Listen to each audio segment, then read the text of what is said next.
साल 1943 पुणे के आगा खां पैलेस में महात्मा गांधी जी ने 21 दिन तक अंग्रेजों के अगेंस्ट में हंगर स्ट्राइक किया। रिजल्ट में अंग्रेजों को उनके सामने झुकना पड़ा। लेकिन आज के टाइम में सोनम वांगचुक सर को 25 दिनों से ज्यादा हो गए इस हंगर स्ट्राइक में रहते हुए, जहां गवर्नमेंट थोड़ी भी अकाउंटेबिलिटी नहीं ले रही, बल्कि उन्हें फोर्सफुली प्रोटेस्ट साइट से उठाकर ले गई। और जो बच्चे प्रोटेस्ट कर रहे हैं उनके ऊपर लाठी चार्ज किए जा रहे हैं। यार ये बच्चे कोई आतंकवादी या एंटी नेशनल तो नहीं है।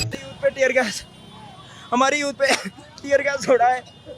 हम पीसफुली प्रोटेस्ट कर रहे थे, इन्होंने बार बार लाठियां मारी, बच्चों की हड्डियां तोड़ी और अब टीयर गैस छोड़ा है। This is wrong. इनका बेसिक डिमांड है कि आप इस कंट्री में एग्जाम को ढंग से कराओ, और वो भी नहीं हो पा रहा तो फिर अपने पोजीशन से इस्तीफा दो। आज की इस वीडियो में ना तो मैं किसी एक पार्टी के सपोर्ट या अगेंस्ट में बोलने आया हूँ। देखो, नो डाउट जंतर मंतर में जो बच्चों के साथ हुआ वो काफी गलत था, लेकिन इससे भी बड़ा एक स्कैम जो नीट एग्जाम में किया जा रहा है, आज उसे डिकोड करने का ट्राई करेंगे और जानेंगे उन माफियाज के बारे में जो कैसे लीगली इलीगल काम करते हैं।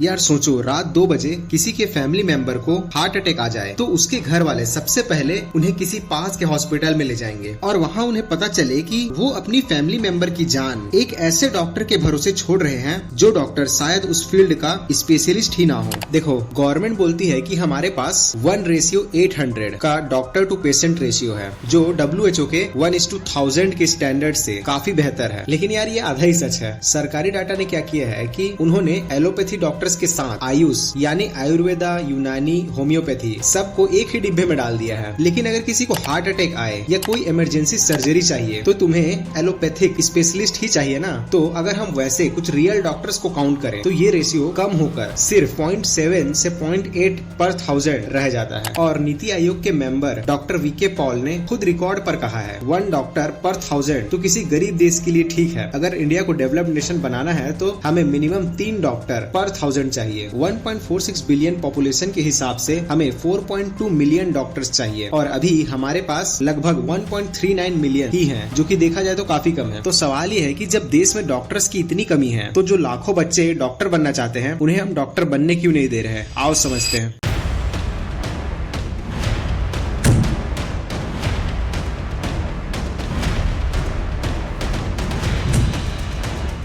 देश की सबसे बड़ी मेडिकल एंट्रेंस परीक्षा, 23 लाख छात्रों का भविष्य, और अब खुलासा ऐसा जिसने पूरे एजुकेशन सिस्टम पर सवाल खड़े कर दिए हैं।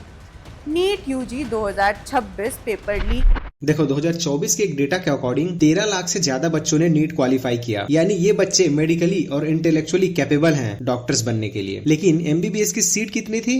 सिर्फ 2 लाख या उससे भी कम। मतलब यहाँ कह सकते हैं कि 12 लाख कैपेबल बच्चों को सिस्टम ने एक झटके में बाहर फेंक दिया। चलो इसको वर्ल्ड वाइड कंपेयर करते हैं और देखते हैं कि पर 1 लाख पॉपुलेशन पर कितने कितने मेडिकल ग्रेजुएट्स आते हैं।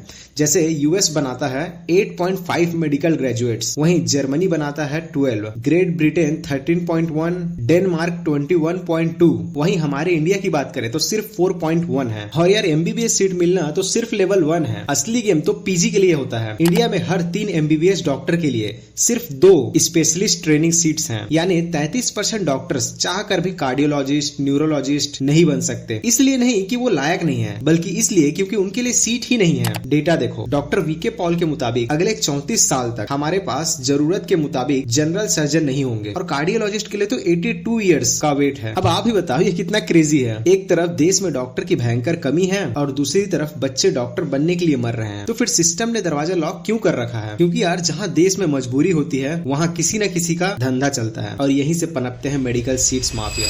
पुलिस ने प्रतियोगी परीक्षाओं का असली पेपर उपलब्ध कराने का झांसा देकर ऑनलाइन ठगी करने वाले एक 19 वर्षीय छात्र को गिरफ्तार किया। लॉ के हिसाब से इंडिया में मेडिकल सीट बेचना इलीगल है, पर आओ मैं तुम्हें बताता हूँ कि लीगली इलीगल काम कैसे होता है। देखो, कॉलेज में घुसने के कुछ रास्ते हैं, जिनमें से पहला ये है कि टॉप रैंक लाओ, गवर्नमेंट कॉलेज में एंट्री लो और 3 से 5 लाख में पूरा स्टडी करो। वहीं दूसरा रास्ता ये है कि एवरेज रैंक लाओ और प्राइवेट कॉलेज में 50 लाख से 1 करोड़ दो। लेकिन एक तीसरा रास्ता भी है, यहाँ तुम्हारी रैंक नहीं, तुम्हारा बैंक बैलेंस देखा जाता है। रेट कार्ड फिक्स है, MBBS 1 करोड़ और वहीं PG के लिए 3 करोड़। लेकिन फिर सवाल ये आता है कि जब हर सीट काउंसलिंग से मिलती है, तो माफिया के पास बेचने के लिए एक्स्ट्रा सीट आती कहाँ से है? देखो, इसमें होता ऐसा है कि एक हाई रैंक टॉपर जिसे पहले से सरकारी सीट मिली हुई है, एजेंट उसे अप्रोच करते हैं, उसे ऑफर दिया जाता है 5 से 15 लाख रुपए का एक छोटे से काम के लिए। इसमें एजेंट के द्वारा टॉपर्स को प्राइवेट कॉलेज की काउंसलिंग में अप्लाई कराया जाता है। टॉपर अपना सीट ब्लॉक करके बैठ जाता है और मॉपअप राउंड तक उसे होल्ड करता है। इस वजह से नीचे वाला जेन्युइन बच्चा उस सीट को टच भी नहीं कर सकता। और फिर जैसे ही काउंसलिंग का लास्ट राउंड खत्म होता है, टॉपर चुपके से सीट छोड़ देता है। अब रूल्स के मुताबिक ये खाली सीट डायरेक्ट कॉलेज मैनेजमेंट को चली जाती है और फिर काम हो गया यार। कॉलेज अब इसी सीट को डेस्परेट अमीर बच्चों को 1 से 4 करोड़ में बेचता है। देखो, यहाँ कुछ डेटा है जिसमें 2023 में तेलंगाना के 12 प्राइवेट कॉलेजेस पकड़े गए जो ऐसे ही 100 करोड़ की सीट्स बेच रहे थे। वैसे ही 2021 में कर्नाटका के एक एजुकेशनल ट्रस्ट ने 400 करोड़ का सिमिलर टाइप स्कैम किया। बाद में 2025 में सुप्रीम कोर्ट ने इस पर स्ट्रिक्ट ऑर्डर दिए, लेकिन इन्फोर्समेंट अभी भी आधा अधूरा है। लेकिन यार, ये तो सिर्फ एक स्कैम हुआ।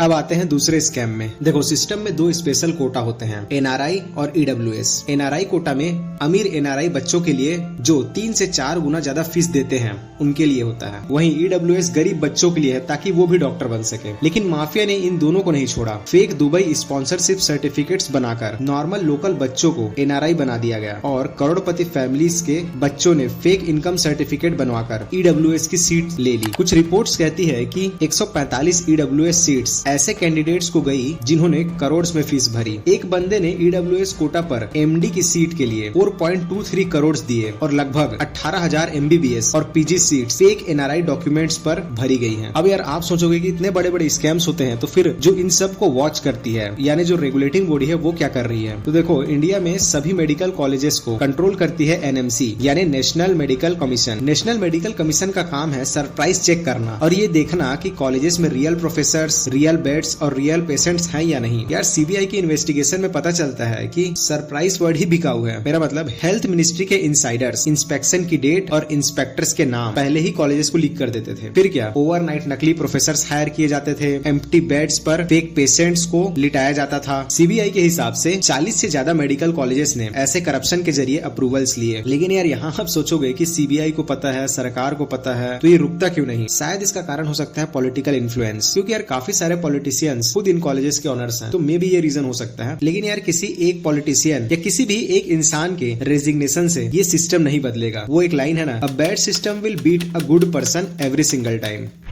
तो फिर यार, इसके सॉल्यूशंस क्या हो सकते हैं? इसको हम कुछ कंट्रीज को देख के सीख सकते हैं। जैसे यूएस ने इस प्रॉब्लम को दशकों पहले सॉल्व किया था द मैच एल्गोरिदम से। इसमें होता यह है कि जो मैंने आपको पहले बताया था कि कैसे टॉपर्स किसी के सीट को ब्लॉक करते हैं, उसके लिए इन्होंने सॉल्यूशन ये निकाला कि अगर आप सीट ब्लॉक करके छोड़ते हो तो आप 1 से 3 साल के लिए पूरे देश से बैन हो जाते हो और इसके कारण ना तो कोई मॉपअप गैप्स होते थे और ना ही करप्शन। रही बात एनआरआई और ईडब्ल्यूएस के लिए, एनआरआई कोटा को डायरेक्ट इमिग्रेशन और रेमिटेंस से लिंक करना चाहिए और वहीं ईडब्ल्यूएस को टैक्स और पैन से लिंक करना चाहिए और साथ ही साथ और सभी कोटा आईडीज को पब्लिक डोमेन में ऑनलाइन अपलोड कर देना चाहिए, जिसके कारण पब्लिक स्क्रूटनी के आगे कोई फेक डॉक्यूमेंट नहीं टिक सकता। और रही बात एनएमसी जैसे रेगुलेटरी बॉडी की, तो उन्हें सिंगापुर मॉडल की तरह हाई सैलरी दो ताकि ब्राइवरी का इंसेंटिव खत्म हो और करप्शन पर इतनी सीवियर पनिशमेंट दो कि कोई रिस्क लेने की हिम्मत ही ना करे। क्योंकि यार, जब तक एक मेडिकल सीट की कीमत 4 करोड़ रहेगी, कोई ना कोई उसे बेचने का तरीका ढूंढ ही लेगा। करप्शन को तोड़ना है तो इस बिजनेस मॉडल को ही तोड़ना पड़ेगा।